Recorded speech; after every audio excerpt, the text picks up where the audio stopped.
Opinion: this isn't fun anymore. This isn't even funny. Reality dating shows have gone too far. It isn't comical to see innocent, perfectly decent people shamed on national television because they aren't hot enough. It doesn't entertain me to watch sycophantic TV hosts ranking contestants by perceived attractiveness or popularity, and it isn't fun to sit at home and judge someone based purely on their naked body. In fact, it's sick. It is perverted. In no way do these shows reflect reality.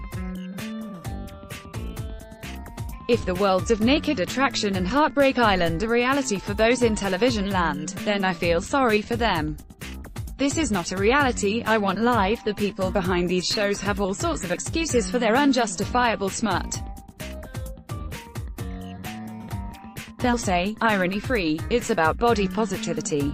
They'll miss the point and ask why people have issues with the nudity of shows such as Naked Attraction, when they don't complain about the violence that features in many of today's blockbusters. Then, when these programs reach rock bottom, the TV people will just say, it happened. Naked Attraction returns to TVNZ2 this week. A second season of the British show was made, and TVNZ will screen it despite 19 complaints about the original season being sent to New Zealand's Broadcasting Standards Authority. The premise of the show is simple: 6 naked people line up for examination by a potential suitor. Despite its flaws, Naked Attraction has been praised for the diversity of its naked subjects. The diversity is real, and admirable. People of all sexualities have appeared on the show, and perhaps taught viewers about how different we can be. Even if this show has done well to represent and reveal all kinds of identities, as well as appendages, it cannot be saved. Despite being anatomically fascinating and confronting, the show is based on judging people based on looks alone. I have no problem with its nudity. I'm not going to stop people from getting their kit off on international television. If you want to go on Naked Attraction, there's nothing wrong with that.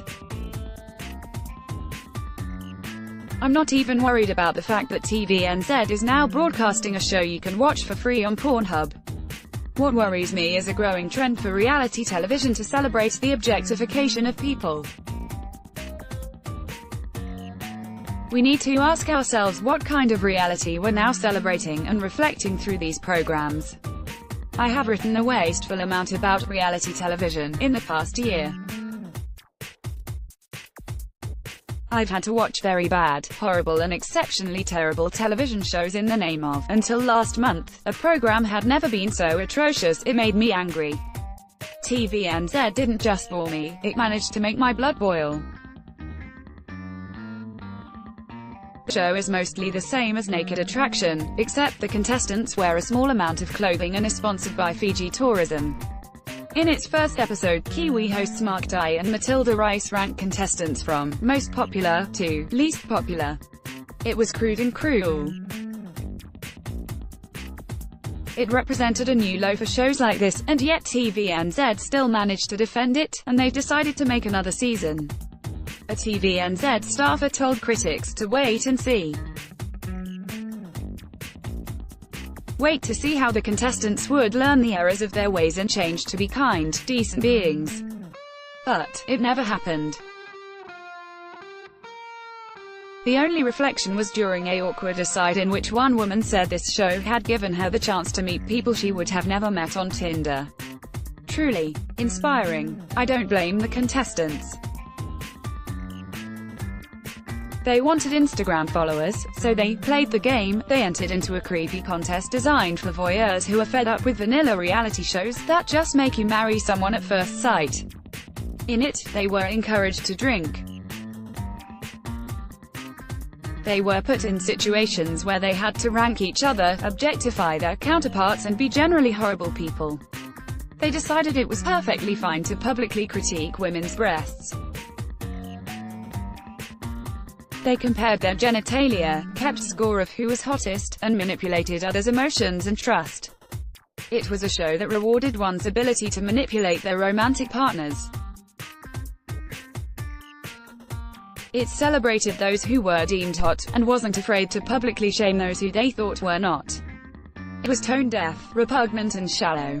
But in the end, Heartbreak Island was just another reality show trying to make body-shaming entertainment and relationships a commodity.